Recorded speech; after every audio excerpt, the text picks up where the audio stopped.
কত রকমের খেলা হয় তাই দেখছি। একটা লাঠি নিয়েছে, লাঠিটাতে বালিটা লাগানোর চেষ্টা করছে, কিন্তু হচ্ছে না, কারণ লাঠিটা শুকনো।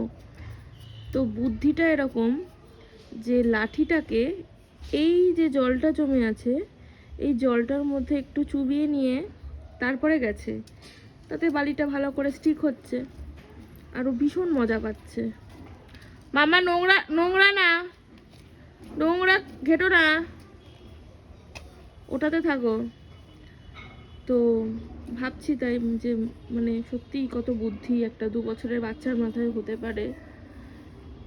ওকে দেখে আমি মোটিভেট হচ্ছি রীতিমতো। মাম্মা, আমি তোমার ভিডিও করছি, একটু হাই বলে দাও। এদিকে ঘুরে, ক্যামেরার দিকে ঘুরে হাই বলো। হ্যাঁ, থ্যাংক ইউ।